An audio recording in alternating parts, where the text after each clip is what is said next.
makin dewasa makin dikit temennya. Oke, itu kalian bagi teman-teman ada nggak yang ngerasain seperti itu? Beda ya ketika masih SD, SMP, SMA atau bahkan kuliah, mungkin teman-teman kita masih banyak gitu ya, masih campur-campur. Nah, ketika sudah memasuki usia dewasa seperti itu, kebanyakan teman-teman kita yang dulunya akrab itu tiba-tiba menghilang, tiba-tiba jadi sedikit lah, ibaratnya yang dulu banyak teman-temannya ketika udah dewasa jadi sedikit, mungkin hanya satu dua yang benar-benar dekat ya. Dan itu pun mungkin dari teman-teman kuliah, teman-teman SMA dulu yang memang dekat, atau mungkin teman dekat eh, yang satu frekuensi seperti itu. Kenapa bisa seperti itu?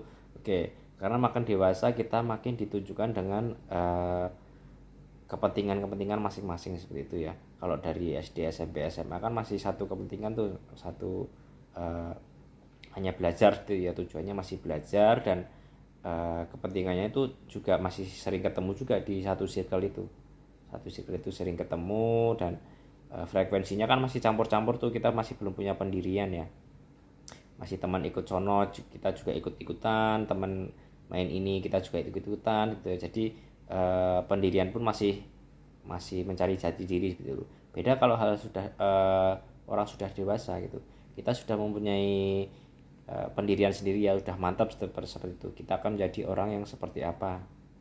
Nah, kita sudah ibaratnya dewasa itu kita sudah punya frekuensi sendiri. Nah, dari frekuensi itu sendiri kita akan menarik orang-orang yang frekuensinya akan sama dengan kita seperti itu. Seperti halnya radio gitu ya.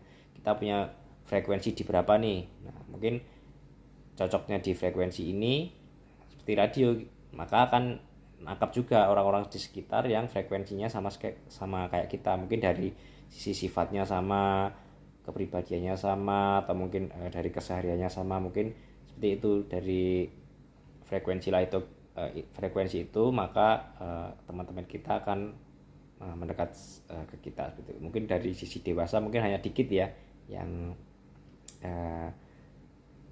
dapat gitu dari frekuensi itu. Kalau dari SD, SMP, SMA, kuliah itu kan masih campur-campur tuh, kita masih belum punya pendirian juga, dan masih belum punya kepentingan, atau frekuensinya masih campur-campur seperti itu. Itulah kenapa ketika dewasa terkait selain dari kepentingan masing-masing, pendirian dan frekuensi tadi makin mengerucut ya. Makanya kalau sudah dewasa itu biasanya temennya makin sedikit seperti itu.